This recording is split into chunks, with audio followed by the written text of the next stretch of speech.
Welcome back to the Fixed Ops Roundtable. And this is the segment in the show where we get to learn and expand our education by asking the experts.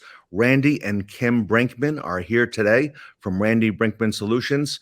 Kim and Randy, welcome back to the Fixed Ops Roundtable. Hi, Ted. Hey, Ted, how are you doing? Nice to be here. Doing great. Hey, you guys look fantastic. Look at this. Love what's going on here. Well, we got out of the heat in Arizona, so Took a break. Okay. I'm here in Wisconsin, enjoying the beautiful weather.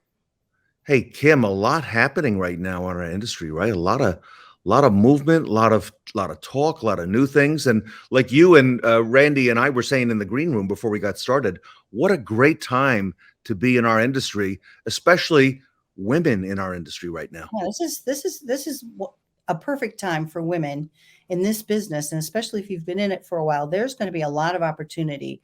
People are leaving. People at the higher end of the organizations are kind of stepping aside, and this is a great time.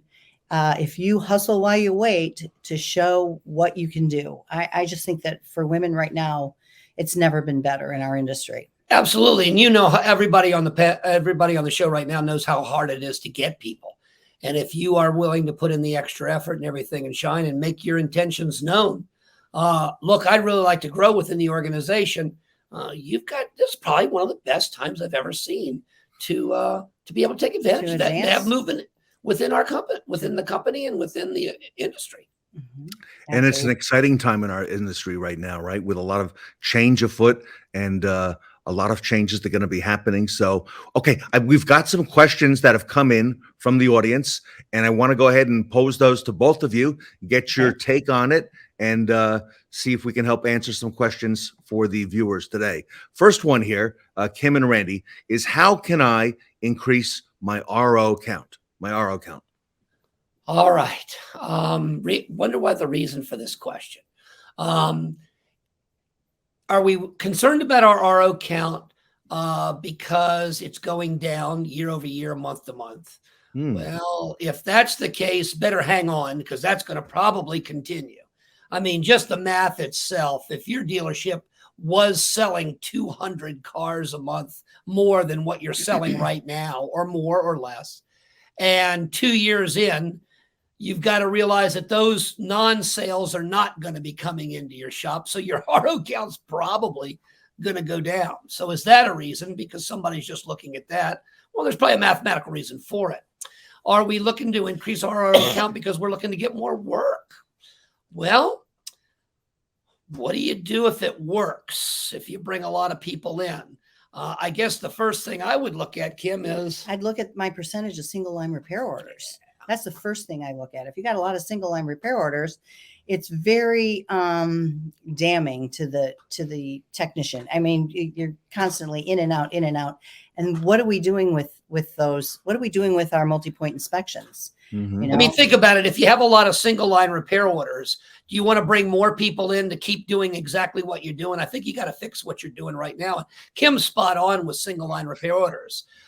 First thing I'd start looking at is your inspections. Your inspections, and look at the compliance and the quality of those. Okay. Of those multi-point inspections, because is everybody doing it? And that shouldn't be an option.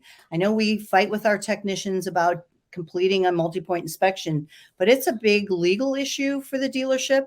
So that can't be an option. We have to insist that these multi-point inspections be done, but it's like, what's the quality of those inspections? But are they getting done? Just do a simple exercise. Take 100 ROs. Out of 100 ROs, how many inspections were even done? I mean, X-Time has an unbelievable report for this. If you're on X-Time, it'll exactly show you customer pay, warranty, internal. You had this many ROs and how many inspections were done. You know, isn't it amazing at this time in our industry, with all the focus over the last dozen or so years on completing that multi-point, that we're still talking about technicians being compliant to complete that, and how dealers have to always keep that focus on to make sure, because if we don't focus on it, it does what? It drops off. Well, yeah, and the other thing is too, it's like, are the advisors, here's the technicians, it drives the technicians crazy, and this is why they don't want to do it, is because the advisors don't sell the recommendations. So it's like, when are they presenting those recommendations? When are they, if the customer is already at the cashier with their credit card in hand and you're presenting the recommendations, it's too late. We've missed that opportunity. So, we've said this before, but Kim mentioned compliance. So let's not make this multi-point inspection a checklist. Again, if I could prove to you that 100% of the cars that came into your shop last month had a multi-point inspection done, I could prove to you that was done.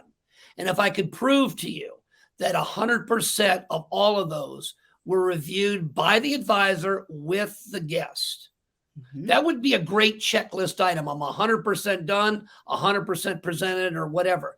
But what if the technician did the multi-point inspection right before they brought the car off the lift? And what if the advisor went over the multi-point inspection with the guest at the time they're holding their credit card to pay? Then it's compliance. It's got to be done in a timely manner. Here's one of the things that we've been dealing with a lot of our clients. And the managers say, well, I talk to them, I have meetings and this, that, and the other. And I said, you know what? Don't make this your problem anymore. If you have a lead tech or a shop foreman, make it their responsibility. Make it the shop foreman's. Why did Randy only do 50% inspections? You are my shop foreman. I need to put you in charge of this to get this done. And it's again, it comes down to just doing the basics. Talk to about pictures and videos. Yeah. And the other thing is it's crucial in our business today that we send pictures and videos. It can't be an option anymore because a picture's worth 1,000 words. And we have an 85% closing ratio when we send a picture or a video. I mean, today it's like with the technology that we have available to us, it just can't be an option anymore. And that it takes the part of the manager to insist that it gets done. And if you need to spend more time training your people, then you got to get somebody in there to work on that. But it's got to be something that you work on a daily basis. It's something that has to, when you have your huddle in the morning, you tell your team, here's the objective for today. Everybody, we do a multi-point inspection. Advisors, if you have an issue selling the recommendations, I'll jump in and help you talk to your customers, whatever it is, and then sending the pictures and videos. So back to the question about increasing the RO count. Are you ready to increase the RO count? What are you doing with what you have? Okay. Now, truly, here's a thought. If you wanted to bring some people in, perhaps go through your files and find out people that have purchased an extended warranty from you that's going to expire within 6 months or something. Invite them in for a complimentary inspection, which would give you the chance to not only present maintenance to them, but any deficiencies that they may have. That could help you. That could help. Yeah, I like that. All right, good. All right, we got a couple more questions, guys. So let me just move into these. Obsolescence. Question here is, what would be an acceptable percentage of obsolescence? Wow. Again, what's the reason for this question? Either somebody is in a group and they're trying to be the tallest midget, or they have an obsolescence problem. Zero would bother me. I have zero obsolescence. Why does that bother me? Because I don't think you're being aggressive enough allowing parts to phase in. You're going to have some obsolescence. That's why we had accruals and things of this nature before to help alleviate it. You want a quick answer, I'd say less than 5%. But, this is parts managers are under certain KPIs from their bosses. And I don't care what those KPIs are. Obsolescence is probably the biggest hammer. If my gross is down, okay, let's work on it. If my percentages are down, okay, let's work on it. If it's my obsolescence is high, it's time for you to travel and meet new people. I mean, that is the biggest hammer that's ever going to come down. So they're a little bit afraid of it. But I think when it comes to what obsolescence, first we have to define what obsolescence really is. Obsolescence simply no demand on a part number, no demand within 12 months. That's clinical.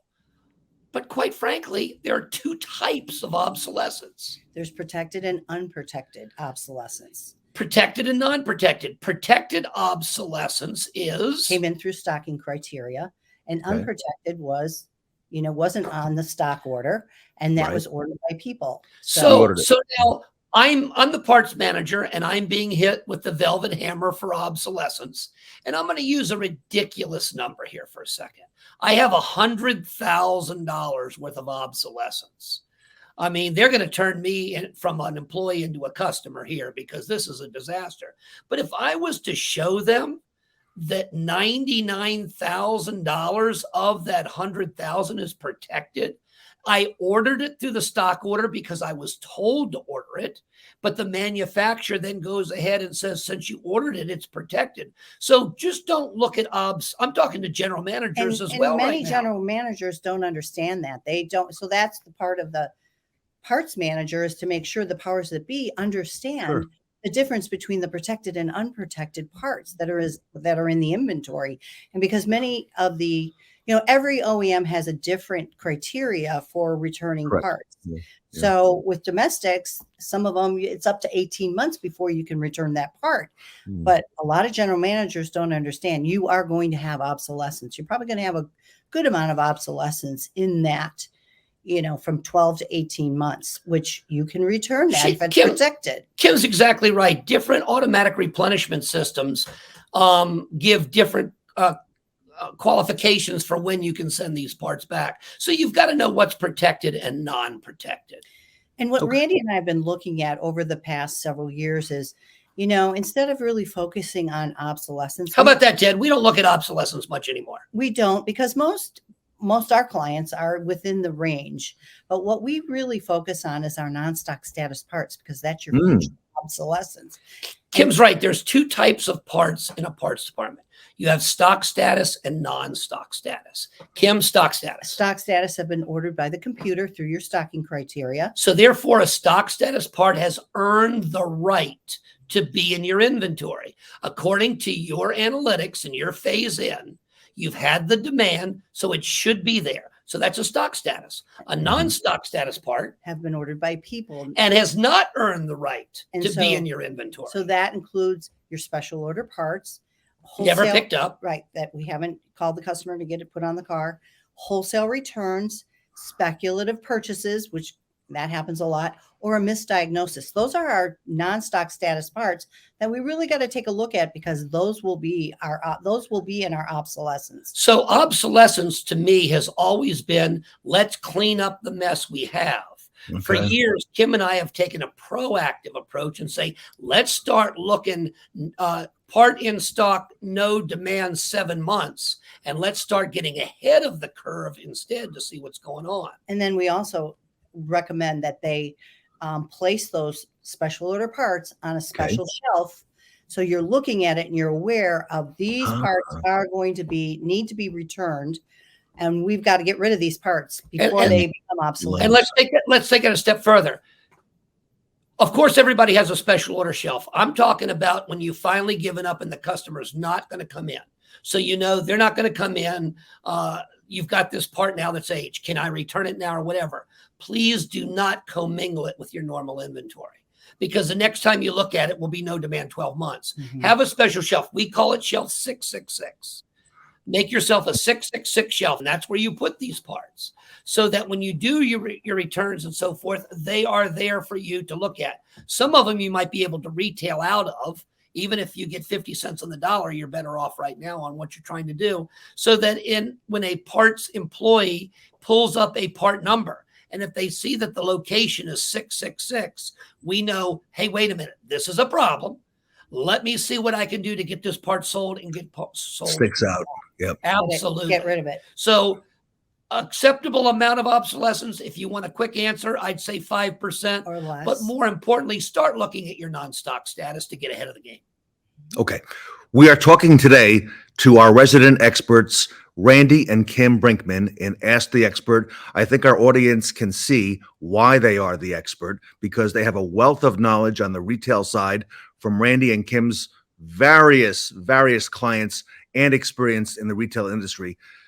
Folks, we have 2 questions left. Randy, I want to try to get both of them in here in the remaining time that we've got. First one is, my fill rate in parts is being impacted by the current supply chain. Is there anything that I can do? Well, if it's truly a supply chain issue, Yeah. there's really not a lot we can do about that. Yeah, if you can't get If it, you can't get it, you can't get it. If it's on intergalactic back order and it's not made, it isn't coming. But there is something that you can do. One of the things that we are recommending highly is you need to keep your computer aware of what's going on. I'll say that again. You need, because parts is a computer. You need to keep your computer aware of what's going on. When you go ahead and have a request for a part, if you go and purchase an aftermarket part to get the vehicle completed, go back in and record a lost sale for that manufacturer's part number. At least you're keeping your computer abreast of what your demand is, so that if and when these parts do become available, they will come in now, as opposed to having to wait and then you start, you're delayed. So keep your computer abreast of what's going on. Anything you buy aftermarket, record a lost sale under that manufacturer's part number. Yeah, lost sales is really critical to record that. Okay. All right. Good answer. Our last question for today, and this has come up at a couple different segments, Kim, at the roundtable. The question is, I want to set up a bonus program for my technicians. All very good intention. The more hours produced, I want to increase how much they make. However, my controller says, no, it would be an accounting nightmare. And I've heard that come up. Is there anything I can do? Drives him crazy. Absolutely, this drives him nuts, because it's not that difficult. You know what? It's just the controller doesn't want their cheese moved. Being the calm, collected individual that I am, I hate for a controller. God love them. But I hate for a controller to say we can't do something because it makes my job tough. We do the exact same thing in the sales department. Exact same thing. You sell more cars, you either get a higher percentage of gross or you get a higher per vehicle retroactive back to the first. And we're able to take care of this. The problem lies is in the sales department. It all goes under sales compensation. So when you try to do that in the fixed ops, where do I put it? Did it go against customer pay? Was it against warranty? So do I take this bonus and split it 50-50, throw the cost against customer pay, against warranty? I hate that, because now you're fumbling up a whole bunch of and you're numbers. making it more complicated than it has to be. So my simple idea of doing this is, if I turn more hours and you pay me a higher retroactive back to my first hour, a higher per flat rate hour amount as a bonus, take that amount and go to other salaries and wages, set up a sub account and call it tech bonuses. Yep. Now, a lot of people will fight me on that and say, well, but I really don't know what my gross retention percentage is. Yeah, well, that's nice. I mean, another $300, $400, or $500 bonus against an $80,000 gross is not really going to impact that number that greatly. I would be more interested in increasing my total gross generated, gross payable generated, as opposed to worrying about a tenth or two in a percentage. And again, it drives me nuts, because this is about increasing the bottom line profitability of the service department and of the dealership. And when and I don't mean to downplay the importance of what the controller does. However, it drives me nuts when the controller gets involved in the operation of the fixed operations department. It drives me crazy. You know, Ted, it's funny that you asked me this question, because last week I had a situation just like this. And the service manager says, well, they say it's too hard. I said, what? So we figured out that the technician would have made another $200. That's what they would have made. So I started giggling a little bit. And he says, what's so funny? I said, don't do this. I said, but if you tell them to take it out of your pay as a manager, the additional gross that was produced at your percentage that you had been paid, you would have made an extra $140 by you eating the 200. So that's why it just drives me crazy, because we take a great idea and we crush it just because of an accounting practice. Other salaries and wages, sub-account it, put it under a tech bonus, and let's roll. And be done with it. Wow. Let's get more put through. Let's get happier techs. Let's make this work. Yeah. I think our audience can see why Randy and Kim are both the experts, and that why they appear on the Fixed Ops Roundtable. Randy, if our audience wants to reach out to both of you, has some questions like the ones that we just had here, or just wants to know how you can help their business achieve more, what's the best way to do that? Well, we're business owners that answer our own phone. So at the bottom of the screen there, that is our cell number. And we do answer it. We do answer it, unless we're doing a session with Ted. And but text us, call us. I mean, any questions? We just want to give you some real. Hopefully, these are just common sense approaches, and we just like to. We think simple is smart.